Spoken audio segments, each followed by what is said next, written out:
So, as for the virtual machine, I thought I'd just tell people a little bit about that. Basically, the snapshots enable you to go back to any point in time to restore the machine exactly the way it was previously when before you had a problem, for example, such as YouTube problems or um, other problems, software problems. And I've got a whole bunch of these snapshots. I've got 14 now, and I decided it's time to have a spring clean. So I'm going back to some of the early snapshots that I used to go back to previously when I needed to restore it to a stable state.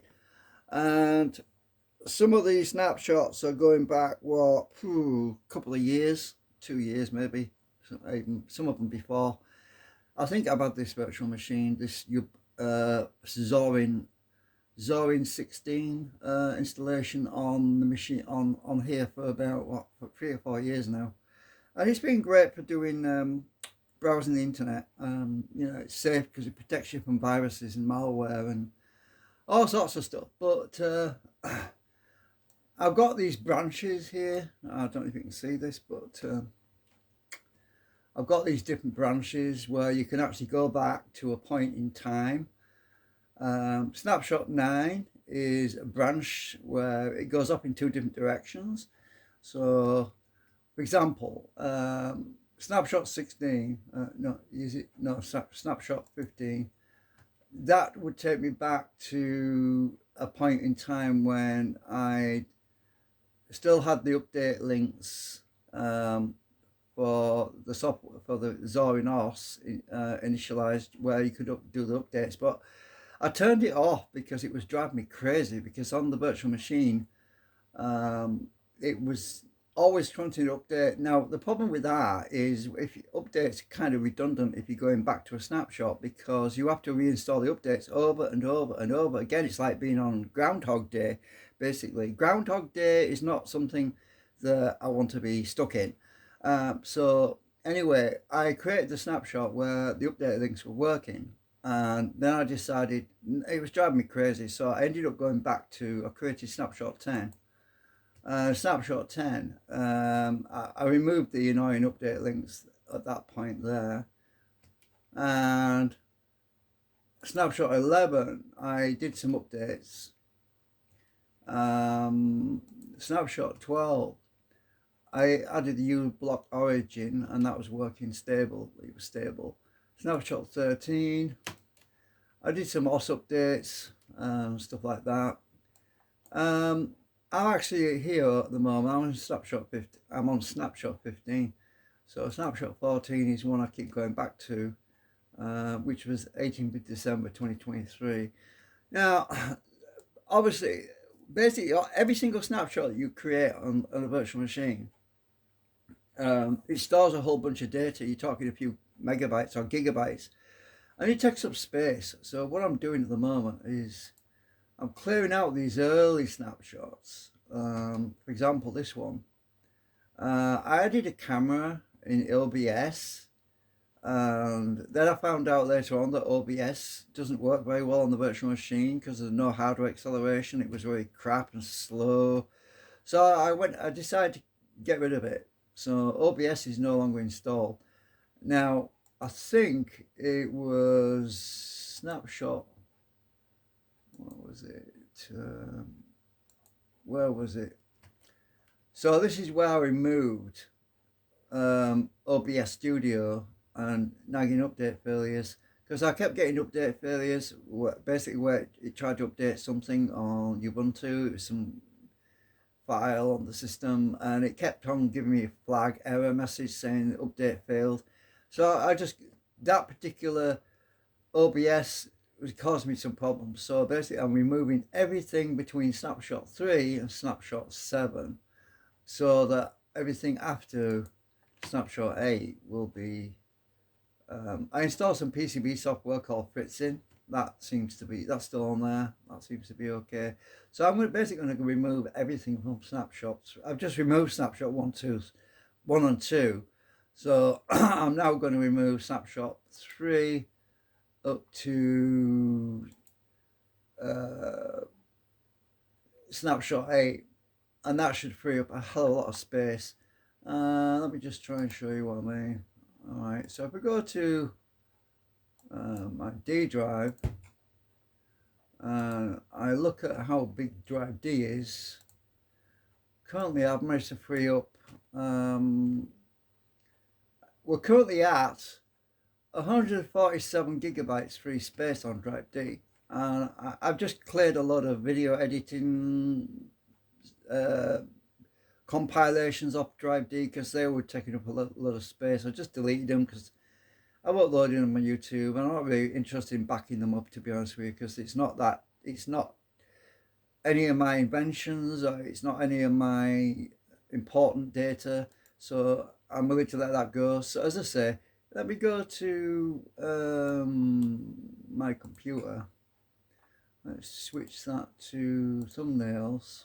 Oh no, it's not showing me on here. It doesn't show me how space there is. Alright, so I'll just leave it on D. And I'll just have to redo this again in a minute or two. But I'm going to get rid of, let's see, so 147 gigabytes, right? At the moment, free space. So I'm going to delete snapshot 3.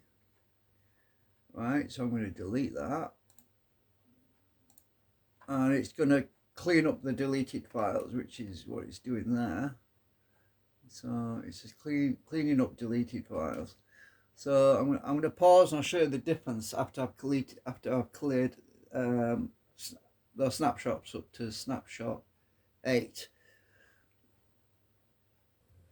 This is taking quite a long time because I suspect that snapshot, that particular snapshot I'm deleting, I've forgotten what it is now, snapshot 3 I think it is. It's pretty big. It's probably contains several gigabytes of data and it's taking a long time to clean it up. But I bet you I'm going to see a huge difference in how much storage space I've got on drive D when this is done. In fact, it might be significant enough that I don't need to delete any more snapshots at the moment. But anyway, I'm going to see what happens. I'm just waiting for it to finish, but it's been at it now for about 5 minutes. So part of the reason why I'm doing this is because I recently downloaded the new Zorin OS 17, which is the new release of the Zorin Ubuntu operating system. And what I want to do is clear a bunch of disk space on drive D because I want to install Zorin OS 17. Because it's a new operating system, it's supposed to have more features in it. No doubt it'll be more stable because it'll support the latest browser system, internet browser, and it should be much better operating system to run. Actually, it's a 64-bit version as well. I'm actually on the Windows XP host machine, which is 64-bit. So it'll run quite well on there, no problem, because it'll support the CPU full 64-bit instead of being yeah, if you're trying to run a 64-bit system on a 32-bit host, it's not advisable. It's not very, it wouldn't be stable because, yeah, obviously you don't have access to the full bandwidth. Anyway, so we're nearly there. I'm just waiting for this to finish, and I just thought I'd add that bit while I'm waiting because yeah, things are popping into my head at the moment, and I just thought I'd mention it before I forget. Oh, also also something else popped into my head. I haven't abandoned my motionless electromagnetic generator project. I put that on the back burner because I hit a wall regarding my research into it and how it could get to work. And after installing all the met glass and core material, I was just disappointed with the results I was having. But I have since seen a bunch of other people's work on the Meg, and they've actually been running their megs at a much lower frequency, around 100 hertz, very low frequency, and they've been getting some really good results. So that's told me that maybe I could make some changes to mine to actually operate at a lower frequency and get more better results, and make some changes to the design. So I am thinking about doing that at some point. I am looking. I'm thinking about changing my configuration, the way my primary prime mover coil interacts with the secondary coils. So I might have to go back into my 3D modeling and make some changes to the design of how my prime mover coil intersects the output coils, the secondary coils. So that is something that I am working on, thinking about. So we, oh look, it's nearly done. So we should. I'm thinking when the weather gets better, summertime, because oh, okay, that's done. That's so we've deleted snapshot 3. Now let's go and see. Let's go and see how much space we've freed up. According to that, I have gained quite a bit. There's 153 gigabytes free space now. So yeah, we're getting quite a bit of space, because I've got allocated about 50 gigabytes or so to the new zorin 17 when I install that. So right, so I don't know if I've got anything in my trash bin. Let's see, where's my recycle bin? I don't know if there's anything in there. No, there's nothing in there. So right, so let's just go back, because I've got to delete snapshot 4, which was main security updates. Well, they're going to stay, so I'm going to delete that because they've already been installed. That was after I installed them. Obviously, they're still applied in snapshot 5, so let's just delete snapshot 4. Right, so we're going to delete that as well, and we'll get back to it in a minute and see where we are. Okay, so that one just finished. Let's have a look, see where we are. So disk space. Now oh, not surprising. I've only got, 156 gigabytes of free space. Obviously I need to defrag the drive because it's probably pretty fragmented. Let's just close a minute. Let's go and have a look and see how fragmented we are.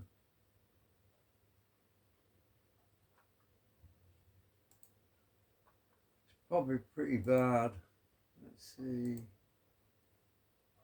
Yeah, there's a lot of gaps in there. I'm going to have to do a full defrag when I finish this. So there's a lot of big holes up here where them previous snapshots were storing data.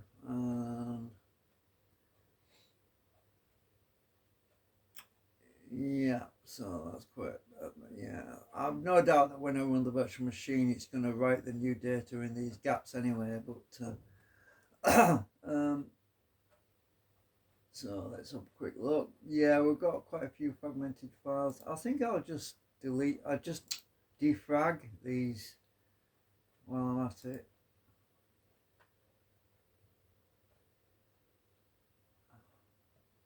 Come back in a minute.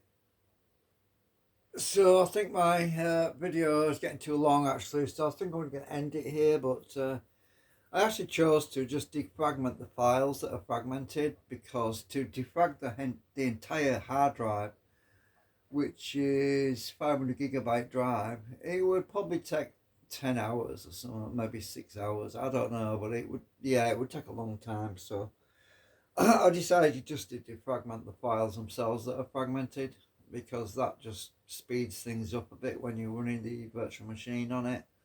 So the drive jumping all over the place, it just makes things run a bit smoother. But anyway, as I say, I'm going to end this video. I know this didn't live stream, but I'm not live. I'm going to end this video now anyway, because you can see basically what sort of hassle it can be though, just to delete the snapshots and defragment the drives. A lot of maintenance goes on, but at the end of the day, it saves me a pain. It saves me a lot of pain when it comes to systems getting messed up. Anyway, see you. Bye for now.